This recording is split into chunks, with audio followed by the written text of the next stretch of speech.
De Lisa Bevere. Capítulo 8. Deus está irado com as mulheres? Talvez essa pergunta pareça estranha em um livro que trata da ira pessoal em mulheres. Creio, porém, que é sempre difícil abrir mão da ira quando imaginamos que somos o alvo da ira de outrem. Antes de eu ser salva, imaginava Deus nas nuvens, com um livro de registro em que anotava todos os meus pecados e atos de insensatez. Cada transgressão era seguida de um X. Deus estava zangado comigo e mais que preparado para me lançar no inferno. A mim, parecia que não restava nenhum caminho para a reconciliação. Eu havia pecado repetidas vezes, e não tinha como apagar meus atos perversos. Imagine meu espanto quando John me disse que Deus o instruíra a me convidar para sair. Foi, no mínimo, uma surpresa descobrir que Deus tivesse algum pensamento a meu respeito que não envolvesse planos para meu julgamento inescapável. Ouvir, então, que Deus me amava era algo que ia muito além do meu entendimento. Diante dessa bela misericórdia, eu me entreguei aos seus cuidados. Nunca me passou pela cabeça que essa dinâmica tivesse alguma relação com minha feminilidade. No entanto, comecei a frequentar igrejas, congressos e encontros de vários tipos, onde então ouvi coisas que nevoaram minha visão do amor de Deus por mim. De algum modo, eu tinha a impressão de haver recebido redenção como uma cidadã de segunda categoria do reino. Quero deixar claro que ninguém disse isso abertamente. Ainda assim, era uma ideia presente nas entrelinhas. Mulheres não são dignas de confiança e dificilmente são redimidas. Uma mulher piedosa? Eu ainda estava na faculdade quando, pela primeira vez, me senti confusa a esse respeito. Viajei do Arizona para Houston a fim de participar de um congresso no feriado de Ação de Graças. Fazia 4 meses que eu era cristã e estava empolgada e ansiosa para participar desse evento com pessoas que compartilhavam da mesma fé preciosa. Eu ansiava por ouvir verdades libertadoras da palavra de Deus. Até então, a luta havia sido solitária. Desejava fortemente agradar ao meu Pai Celestial e, portanto, abri meu coração e peguei caneta, papel e a Bíblia com meu nome gravado na capa. Não estava preparada, contudo, para o que ouviria. Depois de um momento de louvor, durante o qual chorei, o pastor se levantou e começou com uma oração. Em seguida, ele pediu que todos se sentassem. Chamou sua esposa para subir no palco. Inclinei-me para a frente para tentar vê-la melhor. Eu estava distante do palco, mas tinha a esperança de aprender algo. Então eu vi aquela bela e elegante mulher subir em um palco cercado por milhares de pessoas. Enquanto ela estava ao lado do marido, ele fez uma série de piadas humilhantes, a maioria a respeito dela. A esposa respondeu com bom humor. Muitos na plateia riram, mas eu comecei a me sentir mal. As brincadeiras dele pareciam mais incisivas do que as dela. Era como se ela conhecesse seus limites, enquanto ele não os tinha. Logo descobri o motivo. Vocês sabem por que nós, homens, precisamos das mulheres? Perguntou ele, em tom de gracejo, aos presentes. Comecei a pensar em uma resposta séria e imaginei que ele fosse dizer algo elogioso depois de depreciar a inteligência e o valor da esposa. Se não fosse por elas, os homens ainda estariam no jardim. A plateia desandou a rir. Olhei ao redor. Homens e mulheres gargalhavam. Será que eu era a única pessoa perplexa e constrangida com esse comentário? Será que havia saído de um mundo de humilhação só para ser alvo de gozação em outro? Olhei para o casal sentado perto de mim e do John. Os dois estavam rindo. Olhei para John. Ele percebeu que eu me sentia confusa e aborrecida. Meu rosto estava quente e senti lágrimas tentarem escapar. Voltei-me para John e disse: "Vou ao banheiro." Tive a sensação de que todos repararam em mim e de que tinha sobre os ombros uma bandeira de excluída e rebelde. No banheiro, olhei ao redor novamente e tive a impressão de que havia sido a única a ficar chateada com aquele comentário. Provavelmente era uma daquelas coisas que eu precisava superar. Voltei para o culto, prestei atenção e fiz anotações, mas a mim estava faltando algo. As palavras do pastor não passavam de letras no papel. Minha confiança havia sido traída e eu estava com medo de permitir que a mensagem dele entrasse no meu coração. Ao voltarmos para casa, perguntei a uma amiga que estava no carro conosco se o pastor e a esposa sempre tratavam um ao outro daquela forma. Ela disse que sim e garantiu que era apenas brincadeira. John e eu havíamos acabado de ficar noivos. E eu estava reavaliando meus conceitos sobre casais cristãos. Queria algo mais do que aquilo que tinha acabado de ver. No dia seguinte, em vez de participar do culto com John, inventei uma desculpa e fui ajudar como voluntária no berçário. Enquanto eu confortava e ninava bebês chorosos em meus braços, era mais fácil imaginar que Deus me amava. Ao segurá-los e vê-los se acalmar com minha voz terna, pensei em como Deus se sentia a meu respeito. Eu gritava por dentro, e ele falava ternamente comigo. Eu era sua filha, ele era meu pai. Lágrimas brotaram novamente em meus olhos enquanto eu segurava um bebê que havia pegado no sono. Havia tanta coisa que eu não entendia, mas o amor de Deus era inquestionável. Um casamento piedoso, alguns meses depois de John e eu nos casarmos, um casal rico da igreja nos convidou para jantar. Na época estranhei um pouco, mas parecia que eles queriam mentorear John e a mim a respeito do casamento. Nós 4 estávamos sentados na sala de estar deles antes do jantar. Sempre que eu fazia uma pergunta ou um comentário, era completamente ignorada. Se eu dizia ou perguntava algo, o marido se dirigia a John, e então, o que você pensa de? E mudava de assunto. A princípio, imaginei que ele tivesse algum problema auditivo ou que fosse apenas algo casual. Logo percebi, contudo, que era intencional. John tentou me incluir na conversa, mas nosso anfitrião não quis saber. Passado algum tempo, a esposa levantou-se sorrateiramente de seu lugar perto dele e foi para a cozinha. Eu a segui, sem entender o que estava acontecendo. Posso ajudar com alguma coisa? Ofereci, pois me sentia total e propositalmente desconsiderada. Não está tudo pronto, respondeu ela, em um tom gentil, mas firme. Evidentemente eu tinha dito ou feito algo que não havia agradado. Fiquei ainda mais sem graça e comecei a imaginar que talvez fosse melhor sentar-me em silêncio na sala do que ficar na cozinha sem fazer nada, quando estava saindo daquela cozinha sofisticada. A esposa ordenou de forma ríspida: fique aqui. Voltei-me para ela, surpresa. O que estava acontecendo? Não podia ajudar na cozinha nem conversar na sala? Observei enquanto a mulher, que vestia roupas de grife e usava joias, terminava de preparar o coque au vin. Ela parecia ter cerca de 50 anos, eu tinha 22 anos. Em um tom irritado mas contido, ela explicou: você não deve falar com os homens enquanto eles não se dirigirem a você. Seu lugar é na cozinha, ao meu lado. Fiquei um tanto abismada. Será que tinha ouvido direito? Devo ter parecido perplexa, pois ela me perguntou sem rodeios: você quer ter um bom casamento ou não? Sua pergunta só me deixou ainda mais confusa. Eu estava casada havia apenas 2 ou 3 meses. Com certeza não era especialista no assunto a essa altura, mal tínhamos começado a construir um casamento, muito menos um casamento ruim. Claro que eu queria ser uma boa esposa. Sim, eu quero ter um bom casamento, gaguejei, sentindo-me ridícula. Ela empurrou a travessa com o frango de volta no forno e ordenou que eu me sentasse. Lutei contra a tentação de perguntar quanto tempo ainda ia levar para o jantar ficar pronto e sentei-me obedientemente. Naquela noite, ela me disse uma porção de coisas que supostamente Deus havia ensinado a ela. Algumas eram tão tolas e desagradáveis, e até mesmo de natureza sexual, que não vou me dar o trabalho de repeti-las nestas páginas. Mas aqui vai uma amostra. Fui instruída a sentar-me sempre em um lugar abaixo do meu marido. Se ele estava em uma cadeira ou poltrona, eu devia sentar-me no chão.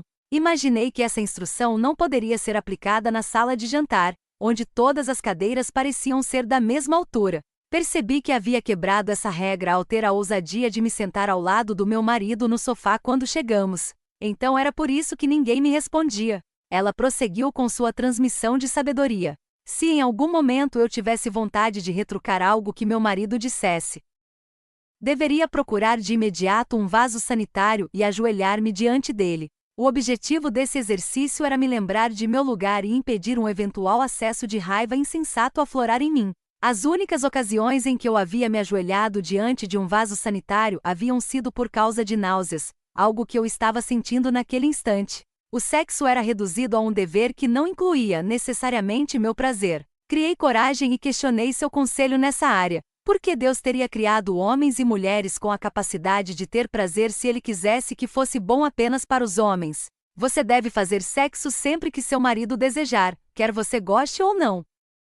Retrucou ela. Uma situação dessas não causa ressentimento? Perguntei. Se isso acontecer, ajoelhe-se junto do vaso, explicou ela. Percebi que se eu seguisse o sistema dela, passaria um bocado de tempo diante do vaso. Resolvi que era melhor não discutir mais. Ela não estava de brincadeira. Felizmente o jantar ficou pronto e John e eu, ambos pouco à vontade, nos acomodamos nos lugares indicados.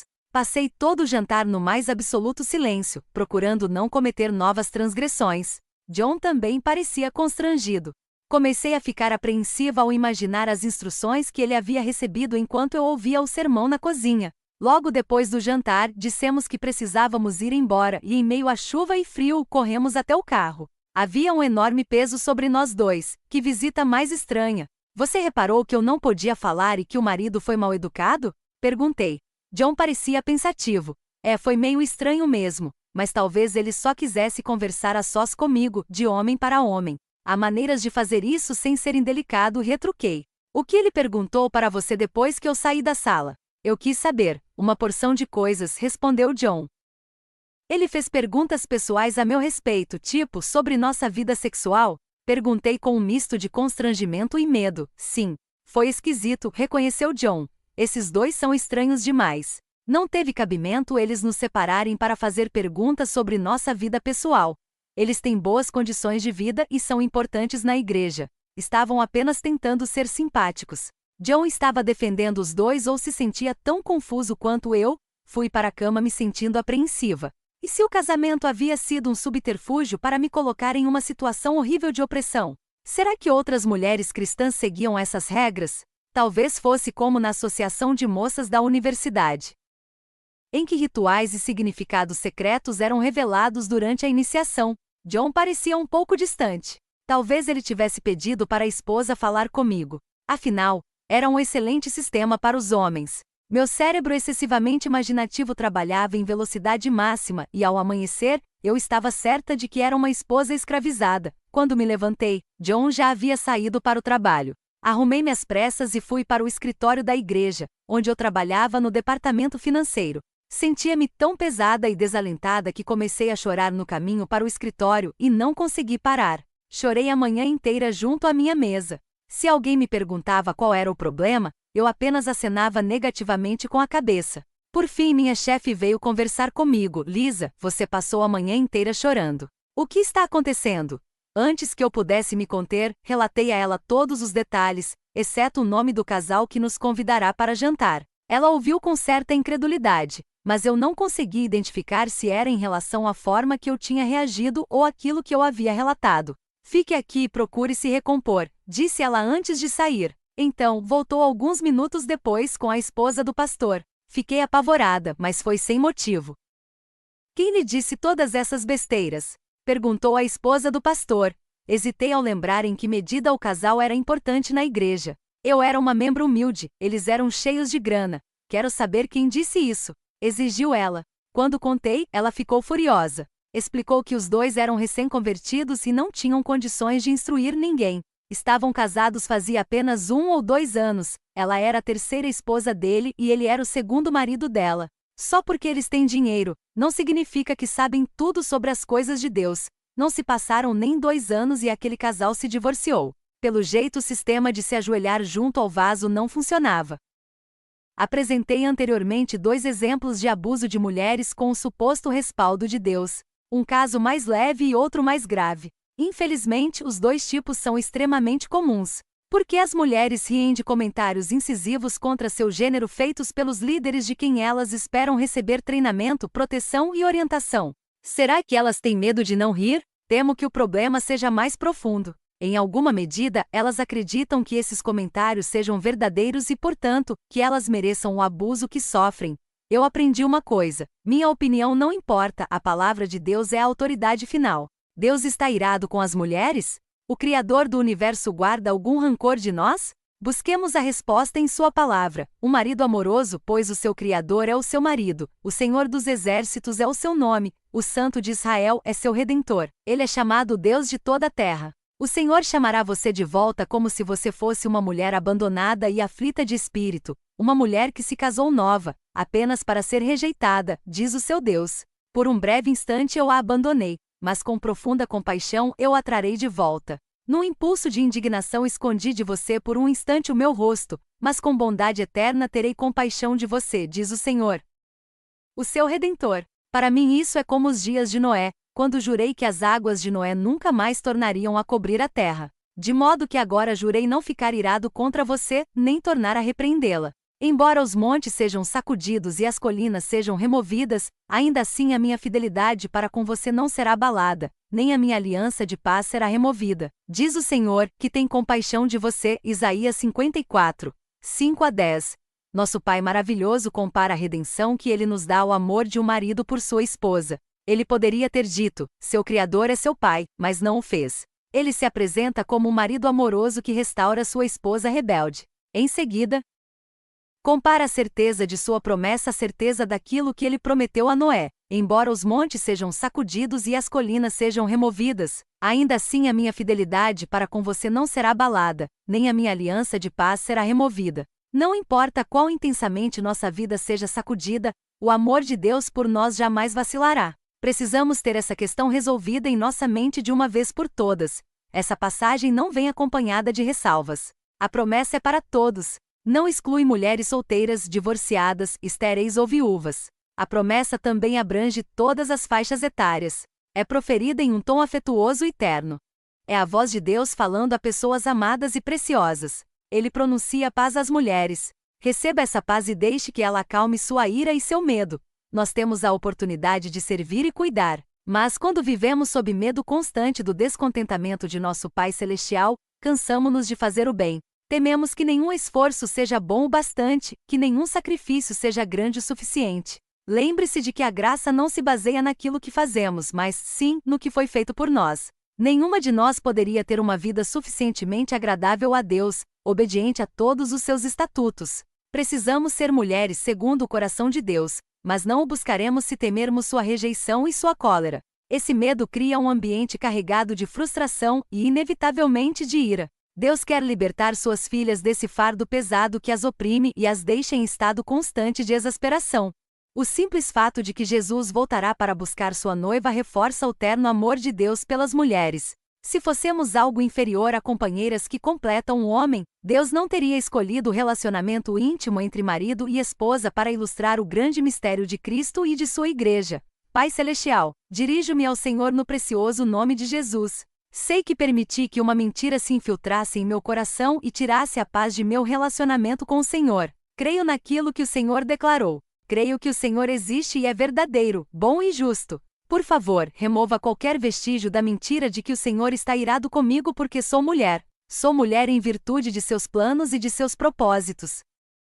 Não é algo de que deva me ressentir ou me envergonhar. É algo a ser celebrado, pois sou formada de modo especial e admirável.